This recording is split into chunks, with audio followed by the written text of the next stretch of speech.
Hey everyone, welcome back to Reit video segment. In this video today, we will be discussing more about the type of REITs which are available in Malaysia and Singapore. For those who has been studying a little bit more about REITs, you would have known that in Malaysia itself, there are about 18 REITs in Malaysia and about 40 plus REITs over in Singapore. So for the total amount of REITs here in Malaysia and Singapore, we can briefly break down these REITs into a few categories, which is what we are going to discuss more about in this video. So, in general, we'll break this down to about 5 types of REITs in this market. Of course, in the United States, which the REIT market are more mature, there are various other REITs like, they have things like prison REITs or mortgage REITs, etc. But for this video itself, we will be solely focusing on the market here in Malaysia and Singapore, right? So the 5 main common REITs that you will notice throughout the entire REIT investment journey is the first one would be the retail REITs, right? Second one would be hospitality REITs, then the healthcare REITs, office REITs, and lastly, industrial REITs. These 5 REITs are the most common REITs you can see here in this market in Malaysia and Singapore, right? So over the next 5 slides, we'll be sharing more about what these REITs are and what are the characteristics to help investors who are new to better understand these REITs and make a better informed choices when you select REITs, right? The first REIT that we're going to touch about is retail REITs. So retail REITs are REITs which focus on properties such as malls and hypermarkets. These are very common REITs which I'm sure most of you would have seen it in your life. You've probably been there once in your life as well. So they are well-known mall. If you are from Malaysia, you have seen places like Sami Pyramid, Mid Valley Mall, or if you're in Singapore, you have been to places like Bugis or even Paragon.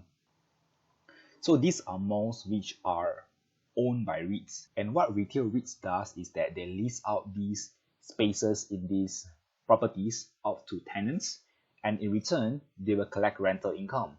So the revenue itself are mainly from the rental income charged to the tenants from various industry, mainly in the F&B and retail side, as well as collecting car park income. So the performance of a retail REITs are very much dependent on the retailer's performance. In the event where the retailers did not manage to survive or they decided to end the contract due to lack of business or lack of growth in the business, then the REIT would lose a tenant, right? And in that sense, we will lose income where they have to look for new tenants. And the last point we would like to share about retail REITs is that they are low in tenant concentration risk, where a property itself may consist a lot of lots and it can be leased out to multiple and various tenants. In that sense, the tenants are not concentrated into one particular tenant. It may be spread out across multiple tenants, right? That is for retail REITs. And the second REITs we will be discussing is hospitality REITs. Hospitality REITs are REITs which own and manage hotels and service residents. So to help it illustrate better, some of the key hotel brands such as Sami Pyramid Hotel, Novotel Melbourne, Intercontinental Singapore, and Ritz-Carlton Kuala Lumpur itself are owned by REITs in Singapore and Malaysia. So all these REITs hold these properties, and the revenue they earn are basically revenue from guests staying in the hotel, as well as the food and beverage income which they have earned in the hotel itself, car park income for those guests that park in the hotel, and lastly, the leasing of space to people such as for conferences and weddings, and etc. of course. The next point about hospitality REIT is that it is fairly diversified, and the REITs in this sector usually hold multiple properties across various countries. And as such, they are usually exposed to foreign currency risk because the rental and the revenue collected in the particular country may be denominated in a foreign currency, and as such, there is a forex risk. And the last point is performance of hospitality REITs are highly seasonal. This is more applicable to properties which are located in places which are subject to four seasons, such as in Europe, in Australia, etc., where guest goes there at a certain period of time instead of throughout the entire year. The third REIT that we'll be discussing more is on healthcare REITs. Healthcare REITs are REITs that invest in healthcare assets such as hospitals, nursing homes, and even nursing colleges. So in Malaysia and Singapore, there are a total of 3 listed REIT here, which are Parkway Life REIT, First REIT, and Awakar Healthcare REIT. As compared to other REIT sector, healthcare REITs are more defensive as compared to REITs such as retail or hospitality REITs.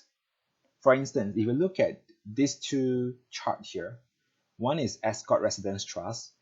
Ascott Residence Trust is a hospitality REIT based here in Singapore. And we compare these against Parkway Life REIT, which is a healthcare REIT which is listed in Singapore.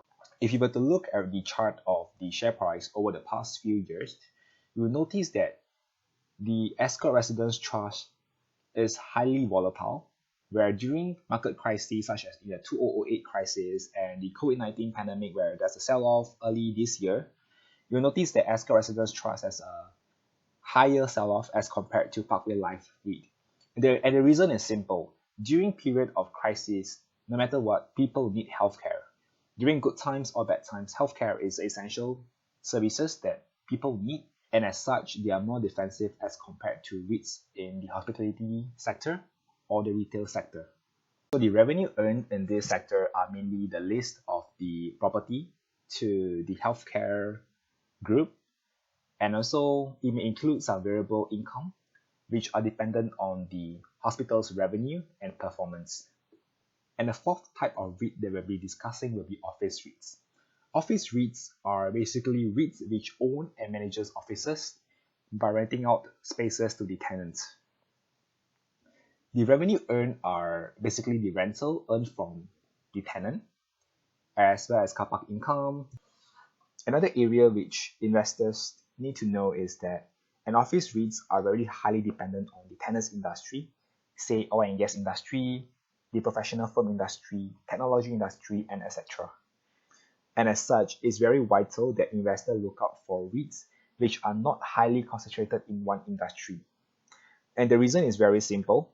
If you invest in a REIT which only lists out to tenants in the oil and gas industry, a downfall in the industry would severely impact the entire tenant. And if you list out only to this group of tenants, the entire REIT will be at high risk, right? And lastly, we'll be discussing more about industrial REIT. Industrial REITs are basically REITs which own and lease out industrial facilities, warehouses, factories, and distribution centers to tenants. Some of the key sectors that investors would know of is tenants in the logistic industry, in the manufacturing industry, and etc. And the tenants in this particular sector are usually highly concentrated because when you lease out facilities, you usually lease out the entire factory or the entire warehouse to one particular tenant, and as such, they usually own the entire building. So that's it. If you like this video about the type of REITs that we have shared, hit the like button and subscribe. And do follow us as well on Facebook, Instagram, and YouTube. Thank you.